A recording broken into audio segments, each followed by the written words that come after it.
विपक्षी चेहरे चाय वाले के आगे पस्त हैं और योगी बाबा के आते नष्ट हैं। प्रभु राम के भव्य निर्माण के बीच राम के काज का न्योता ठुकराने वाली विपक्षी पार्टियों से इन दिनों यही सवाल पूछा जा रहा है कि जब चाय वाला बर्दाश्त नहीं हो पा रहा है तो फिर गाय वाले को कैसे झेलोगे। अयोध्या में जब विपक्षी चेहरे मुंह दिखाने को तैयार नहीं तो फिर 24 के रण में मोदी से कैसे लड़ेंगे।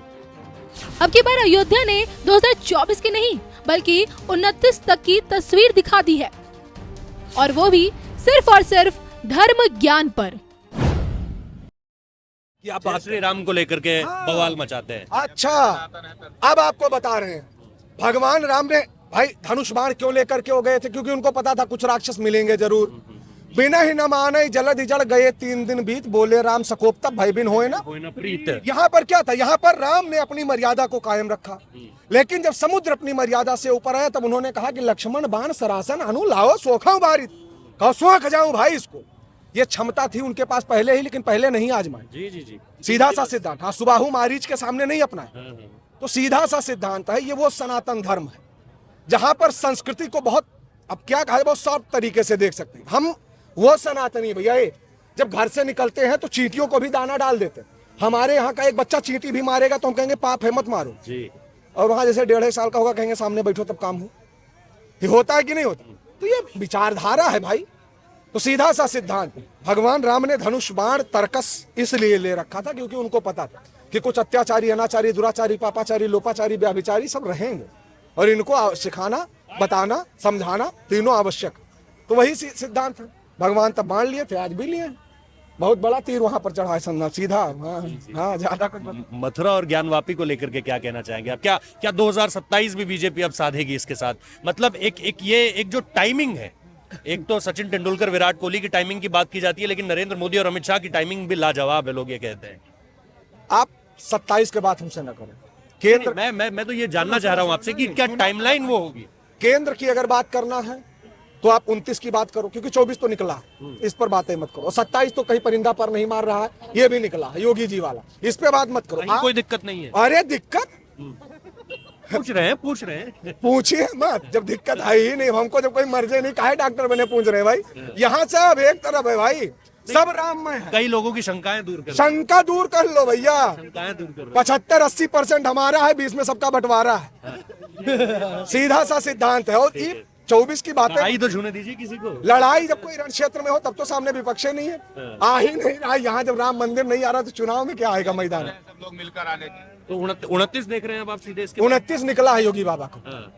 वो भाजपा से जो लड़ेगा वो जीत जाएगा, क्योंकि बाबा को तो हम प्रधानमंत्री के पद पर देख रहे हैं 2029 में। हाँ, मोदी जी को रिटायर कर रहे हैं 29 में। ये जो विपक्ष है ये कहे चाय वाला आ गया, चाय वाला आ गया, चाय वाला आ गया। महाराज चाय वाला आ गया, उसको झेल नहीं पा रहे। अगर गोरखपुर वाले बाबा काढ़ा पिलाने आ जाएंगे तो बर्दाश्त नहीं कर पाएगा। वो गाय वाला आएगा तब तो वो काढ़ा पिलाएगा। चाय वाले को बर्दाश्त नहीं कर पा रहे हो, गाय वाला तुमसे झेल आना जाएगा भैया। इसीलिए सुधर जाओ बस।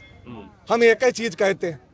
ये कुछ आप देखे हैं ना, कुछ लोग जनेऊ पहन लिए हैं, कुछ लोग टीका लगा लिए हैं। ये लगा नहीं लिए हैं, हिंदू समाज वालों ने लगवा दिया। मुझे एक बात बताइए कि जब आप जनेऊ दिखाते हैं तब धर्म निजी विषय नहीं होता है। हाँ। जब आप राम मंदिर आते हैं तब आप कह देते हैं कि धर्म बड़ा निजी विषय है, ये तो बहुत प्राइवेट रहना चाहिए।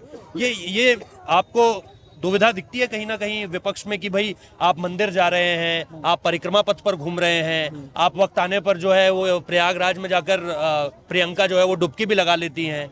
आप किसके सामने ये ढोंग कर रहे हैं? ये समझ में आता है आपको कि ढोंग चल रहा है एक तरीके का? पब्लिक समझ रही है सब। देखिए, ये मैं नहीं बताऊंगा, ये आपको पब्लिक बता देगी। ये महाराज, इससे पहले सनातन धर्म नहीं था। हाँ, इससे पहले सनातन धर्म नहीं था, इससे पहले आस्था नहीं थी, इससे पहले राम नहीं थे, इससे पहले कृष्ण नहीं थे, इससे पहले बनारस नहीं था।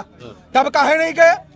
जो भगवान राम के लिए कहते थे मिले मुलायम काशी राम हवा में उड़ गए, जय श्री राम, वो राम मंदिर के भंडारे में बैठ के लंगर खा रहे हैं। सीधा सा सिद्धांत, जिनके बाप दादाओं ने कार सेवकों के ऊपर धड़ाधड़ गोलियां चलवाई, वो आज निमंत्रण के लिए बौखला रहे हैं, रो रहे हैं। खैर, विरोध किसी का नहीं, लेकिन तुम आ भी नहीं पाओगे, क्योंकि अयोध्या दर्शन भाग्य से नहीं सौभाग्य से प्राप्त होता।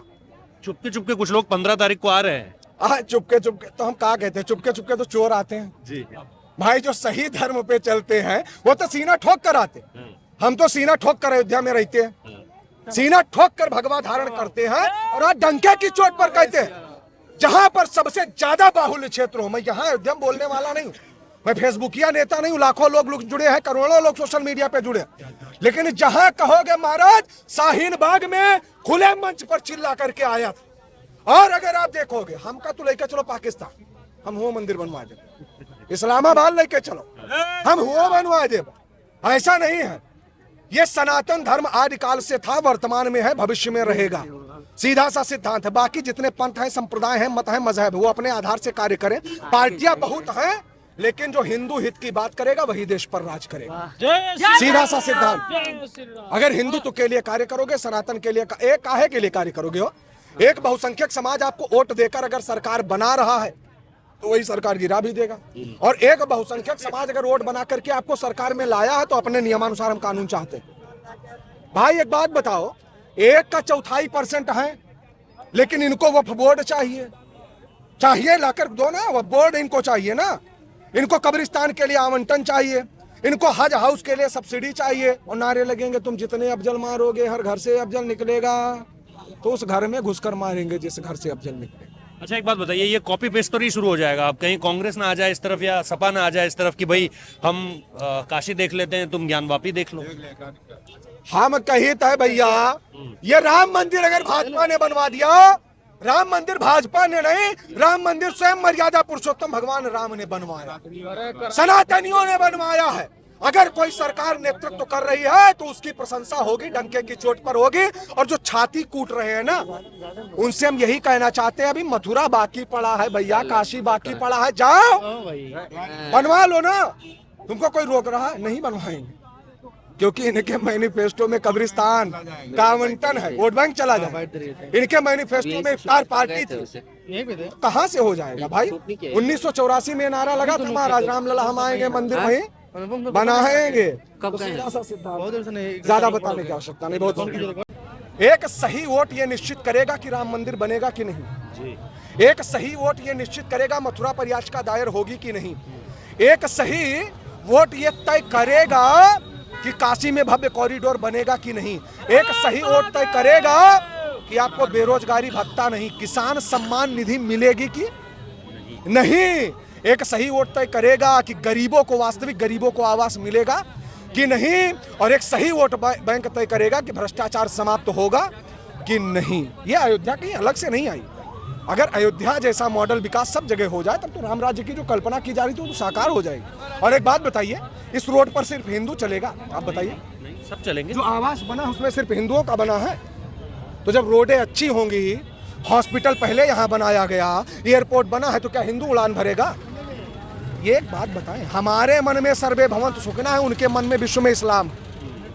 ये नीति जिस दिन खत्म हो जाएगी, जिस दिन ये नीति खत्म हो जाएगी कि भारत तेरे टुकड़े होंगे, इंशाअल्लाह जैसे नारे बंद हो जाएंगे। तुम जितने अफजल मारोगे हर घर से अफजल निकलेगा, जैसे नारे बंद हो जाएंगे। बंद नहीं होगा तो हम करवा देंगे।